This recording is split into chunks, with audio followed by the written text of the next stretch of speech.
सपने वो नहीं जो सोते हुए देखे जाते हैं, बल्कि सपने वो हैं जो हमें सोने नहीं देते। भारत रत्न डॉक्टर एपीजे अब्दुल कलाम द्वारा कहे हुए ये शब्द, कही हुई ये युक्तियां चंद्रयान 3 की उपलब्धियां और इसरो की पूरी टीम के ऊपर चरितार्थ होती हैं। जिस तरह से चंद्रयान फर्स्ट से लेकर चंद्रयान 3 का तक का सफर और चंद्रयान 3 की उपलब्धियां, जिसने न केवल भारत को गौरवान्वित किया है, बल्कि ये विश्व के सामने भारत को इकलौता देश बनाकर रख दिया है। भारत विश्व में पहला ऐसा देश है जो चंद्रमा के दक्षिणी ध्रुव पर सफल और सुरक्षित लैंडिंग कराने वाला देश बन चुका है। मैं एक सवालदार अशोक कुमार शुक्ला, सौर एकेडमी की पूरी टीम की तरफ से इसरो की पूरी टीम को धन्यवाद करता हूं, बधाई देता हूं। चूंकि ये बर्निंग टॉपिक है, बहुत महत्वपूर्ण टॉपिक है, इससे पहले भी प्रश्न पूछे गए हैं और ये चाहे वो वनडे एग्जाम हो, यूपीएससी हो, स्टेट पीसीएस हो, सभी एग्जाम के लिए महत्वपूर्ण है। तो इसके जो मेन रिव्यू हैं उसको हम देखते हैं। चलिए देखते हैं। सबसे पहले हम इसरो से शुरू करते हैं। इसरो का जो गठन हुआ था वो 15 अगस्त 1969 को हुआ था। 15 अगस्त 1969 को गठन हुआ था। इसरो का गठन कब हुआ था? 15 अगस्त 1969 को। इसका मुख्यालय कहाँ है? तो इसका मुख्यालय बेंगलुरु में है। और इसके अध्यक्ष कौन है? तो विक्रम एस साराभाई। इसके अध्यक्ष कौन है? विक्रम एस साराभाई। ये तीनों फैक्टों को याद रखिए, तीनों ही महत्वपूर्ण हैं। गठन इसका 15 अगस्त 1969, मुख्यालय बेंगलुरु में, और अध्यक्ष कौन है? विक्रम एस साराभाई। नेक्स्ट देख लेते हैं। ये फोटो है चंद्रयान 3 के लैंडिंग के समय की, जो चंद्रमा के दक्षिणी ध्रुव पर लैंड किया था, उस समय का फोटोग्राफ्स है। भारत ने चंद्रयान 3 को चंद्रमा के दक्षिणी ध्रुव पर सुरक्षित और सॉफ्ट लैंडिंग कराई है, जो सबसे बड़ी उपलब्धि है भारत के स्पेस की दुनिया में। चंद्रमा के दक्षिणी ध्रुव पर सुरक्षित और सॉफ्ट लैंडिंग कराने वाला भारत विश्व का पहला देश बन चुका है। कौन सा? विश्व का पहला देश बन चुका है। इसके महत्वपूर्ण तथ्यों की बात करें, महत्वपूर्ण तथ्य देख लेते हैं। चंद्रयान 3 को लॉन्च कराने के लिए जो रॉकेट लॉन्चिंग व्हीकल यूज किया गया था, वो कौन सा यूज किया गया था? LMV-3M4। कौन सा रॉकेट लॉन्चिंग व्हीकल यूज किया गया था? LMV-3M4। लॉन्चिंग डेट क्या थी? 14 जुलाई 2013। स्थान क्या था? सतीश धवन अंतरिक्ष केंद्र, श्रीहरिकोटा। एजेंसी कौन सी एजेंसी ने इसको लॉन्च किया था? तो इसरो ने, इंडियन स्पेस रिसर्च ऑर्गेनाइजेशन। और ये 23 अगस्त, ये डेट याद रखिए, 23 अगस्त 2023। इस डेट को 6:04 में चंद्रमा पर लैंडिंग कर अंतरिक्ष विज्ञान में एक नई उपलब्धि हासिल की, एक नई छलांग लगाई। चंद्रयान 3 की जो सॉफ्ट लैंडिंग कर भारत चांद पर पहुंचने वाला जो था, वो चौथा देश बन गया है। सॉफ्ट लैंडिंग करने वाला देश कौन सा है? पहला अमेरिका है, दूसरा रूस, तीसरा चाइना, और भारत ये चौथा देश बन चुका है। और चंद्रमा के दक्षिणी ध्रुव पर सुरक्षित और सॉफ्ट लैंडिंग कराने वाला भारत पहला देश बना है।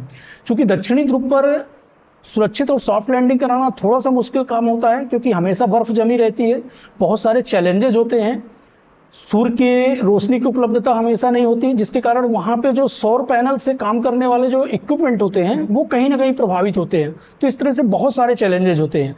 लेकिन भारत दक्षिणी ध्रुव पर, चंद्रमा के दक्षिणी ध्रुव पर सुरक्षित और सॉफ्ट लैंडिंग कराकर ये इतिहास रचा है, और भारत विश्व में पहला देश बन गया है जो चांद के दक्षिणी ध्रुव पर लैंड कराया है, सफल और सुरक्षित लैंड कराया है। ये लॉन्चिंग के टाइम की फोटोग्राफ्स है। ये व्हीकल का फोटो दिखाया हुआ है। लॉन्चिंग डेट कौन सा है? 14 जुलाई 2023। ये डेट बहुत महत्वपूर्ण है, डेट को याद रखिएगा। 14 जुलाई 2023 को लॉन्च हुआ था और 23 अगस्त 2023 को अपनी 40 दिन की यात्रा, 40 दिन की यात्रा करके चंद्रयान सुरक्षित और सॉफ्ट लैंडिंग किया। आंध्र प्रदेश के श्रीहरिकोटा से 14 जुलाई 2023, कब? 14 जुलाई 2023 को चंद्रयान 3 ने उड़ान भरा और 40 दिन अपनी यात्रा में कितना समय लिया? 40 दिन की यात्रा के बाद 23 अगस्त 2023, कब? 23 अगस्त 2023 को चंद्रमा के दक्षिणी ध्रुव पर सुरक्षित पहुंचा। ये फोटो है। चंद्रयान 3 का लॉन्च जो हुआ था वो कहां से हुआ था? सतीश धवन अंतरिक्ष केंद्र, श्रीहरिकोटा से। कहां से लॉन्च हुआ था? सतीश धवन अंतरिक्ष केंद्र, श्रीहरिकोटा। 14 जुलाई 2023 को दोपहर 2:35 में लॉन्च किया गया था। और यह यान चंद्रमा के दक्षिणी ध्रुव पर कब पहुंचा? 23 अगस्त 2023 को। कब? 23 अगस्त 2023 को शाम 6:04 पे। और ये स्वर्णिम पल रहा अपने आप में बहुत बड़ी उपलब्धि रही इसरो के लिए चंद्रयान 3 मिशन की सफल और सुरक्षित लैंडिंग के लिए। आगे देखते हैं, इसरो के मुताबिक चंद्रयान को जब धरती पर अंतरिक्ष में भेजा गया था तो उसका जो कुल वजन कितना था, 3900 केजी। कितना वजन था? 3900 केजी वजन था, जिसमें जो लैंडर का वजन था, लैंडर का वजन कितना था? 1500, और रोवर का वजन कितना था? 26 किलोग्राम। तो इन तथ्यों को भी याद रखिएगा। फिर भारत की जो चंद्रयान मिशन है उसकी बहुत लंबी श्रृंखला रही है। चंद्रयान प्रथम, चंद्रयान द्वितीय, चंद्रयान तृतीय, 3 श्रृंखला में रहा। चंद्रयान प्रथम को जो भेजा गया था वो 22 अक्टूबर 2018 को भेजा गया था। ये डेट याद रखिए। चंद्रयान प्रथम की जो लॉन्चिंग डेट क्या थी? 22 अक्टूबर 2008। और उसके लिए जो लॉन्चिंग व्हीकल यूज किया गया था वो PSLV XL-C11 यूज किया गया था। कौन सा लॉन्चिंग व्हीकल यूज किया गया था? PSLV XL-C11। चंद्रयान 2 कब लॉन्च किया गया था? 22 जुलाई 2019 में। और ये भी लगभग सफल रहा था, लेकिन लास्ट में आंशिक विफलता के कारण अपने जो लक्ष्य हैं उस पर नहीं पहुंच पाया था। उसको दूर किया किसने? चंद्रयान 3 ने। और चंद्रयान 3 ने 23 अगस्त 2023 को चंद्रमा के दक्षिणी ध्रुव पर सफल और सुरक्षित लैंडिंग करके अपने आप में एक इतिहास रच दिया है। और ऐसा करने वाला भारत विश्व में पहला देश बना है। इसमें जो लॉन्चिंग व्हीकल यूज किया गया था वो क्या यूज किया गया था? LMB-3M4। तो ये बहुत इंपॉर्टेंट है चंद्रयान फर्स्ट के विषय में, चंद्रयान सेकंड के विषय में और चंद्रयान थर्ड के विषय में। इन तीनों ही तत्वों को याद रखिए। वनडे एग्जाम में बहुत सारे फैक्ट इसमें से पूछे जाएंगे। अब प्रश्न उठता है कि चंद्रयान के प्रमुख उद्देश्य क्या थे? जो चंद्रयान 3 के भेजने का जो प्रमुख उद्देश्य था वो क्या था? चंद्रमा की सतह पर सुरक्षित और सॉफ्ट लैंडिंग कराना।